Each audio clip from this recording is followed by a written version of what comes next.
Doporučení, který pro hráče, který chtějí šplhat po hodnoceném žebříčku. Poslouchej další.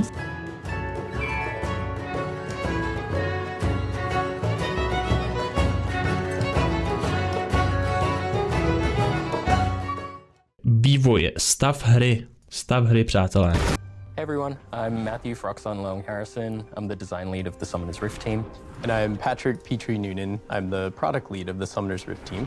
And the Summoners Rift team, we own game health and game balance and all of the major game system updates in League of Legends. So this will be things like the champion durability update and that we do each year.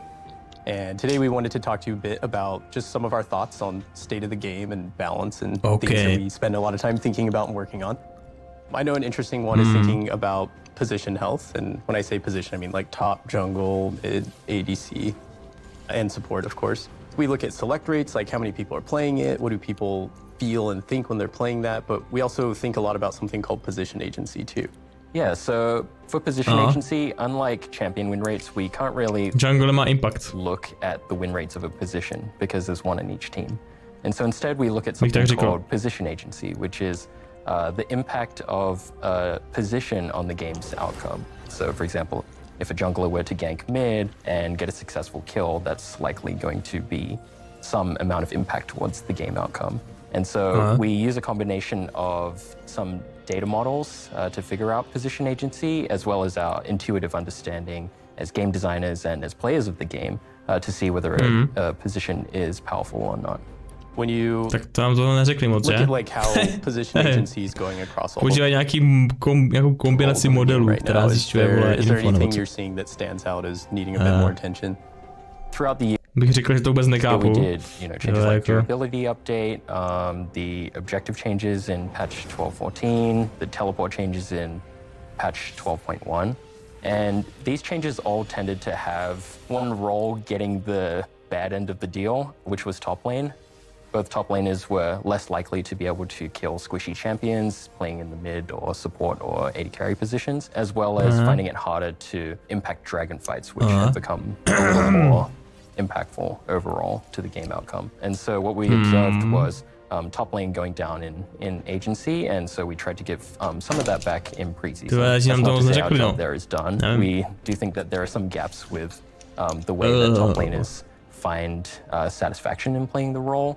And we observe that there's, just a general split of players in the top lane overall. There are some top laners that really want to fight 1v1, and there are some top laners that really want to impact the map, and we want to make sure that a lot of those playstyles are viable as well. Yeah, and I know in working on preseason, another one of the big things we were looking at is how we could improve jungle select. So as probably a lot of players realize, like if... Určitě to nebude způsob, že dáte, vole, každému jungle campu 5000 HP, we don't have the right amount of people playing all the different roles. This leads to other things like increase in autofill, like less quality matchmaking. And so even though jungle's a very powerful role, we noticed that, not quite as many players were wanting to play. Nechce, no, protože na to všichni, vole, nadávají. So I do know that we've created some changes for preseason that we're hoping will encourage some players to try out the jungle for the first time, maybe shift back over, making it a little bit more approachable.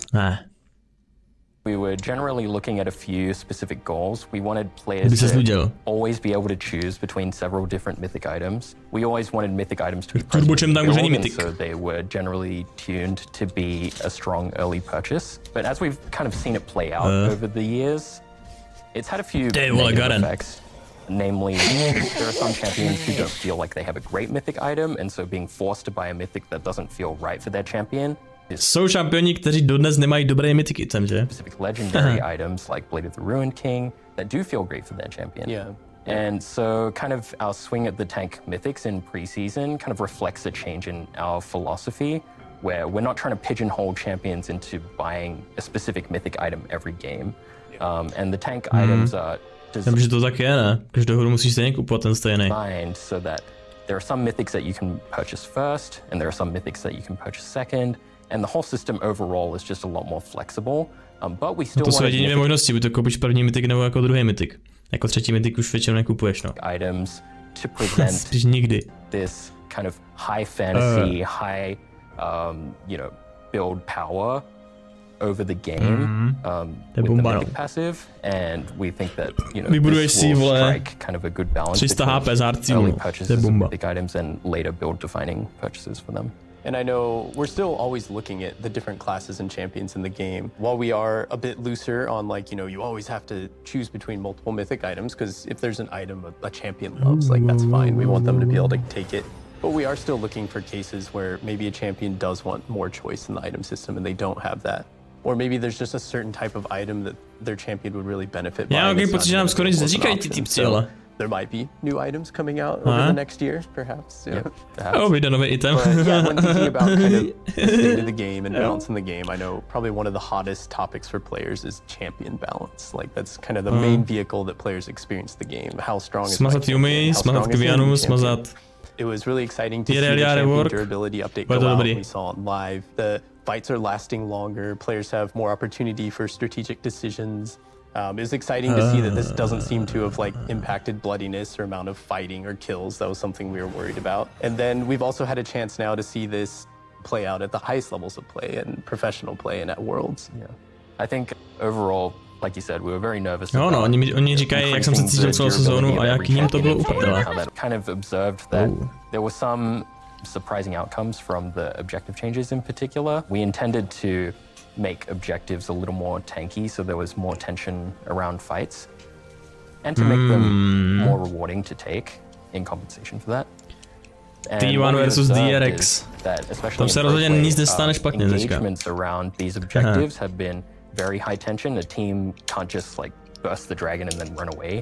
Instead, they have to, you know, kind of think carefully about how they're committing their resources. To bude, doufám, nejnudnější video tady z těch všech. And it's allowed for a lot more of this back and forth between teams and high tension engagements, which has been really exciting to watch overall on the pro play stage. Yeah, it's been exciting watching that at Worlds, but now that we're kind of focusing back in on live play and, like, the rest of the player base and what champion balance is like, já si pobavím do 2 sekund. There's opportunities to improve our current approach to champion balance. Yeah, for sure. So our champion balance framework that we did a few years ago, it served us pretty well. The game feels like it's in a pretty good spot, numerically balanced wise.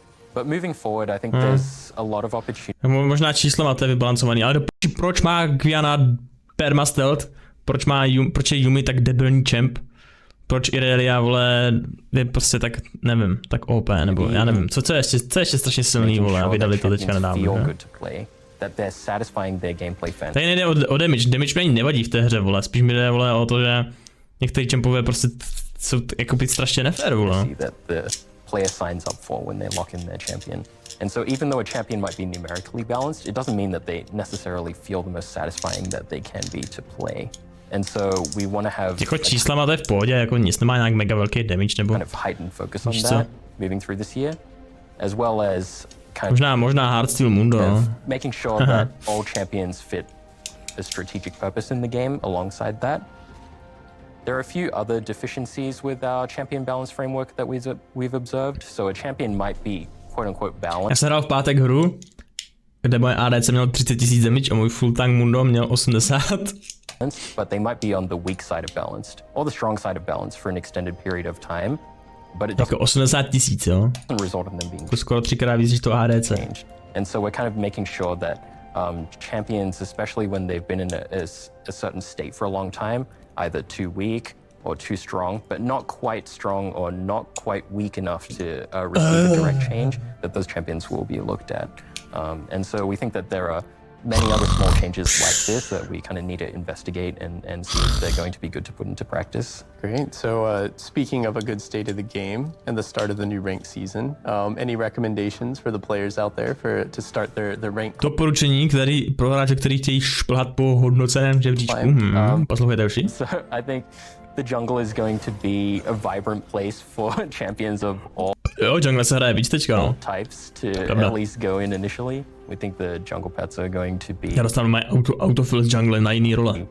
Meaning se nedělo 3 roky teďka. Improving champions' jungle clears and their ability to perform in the jungle. Some other stuff with the tank items I think is going to be super exciting, and yeah, we're super excited to see. Some stuff with the tank items will be super exciting. I'm excited to hopefully take my Singe back into the jungle. We'll see how that works out. But anyways, yeah, it's been a pleasure talking about just our thoughts on the state of the game, and we just want to wish all the players out there best of luck on their start of the ranked season and happy climbing. Good luck. Sezona je pozítří ve středu?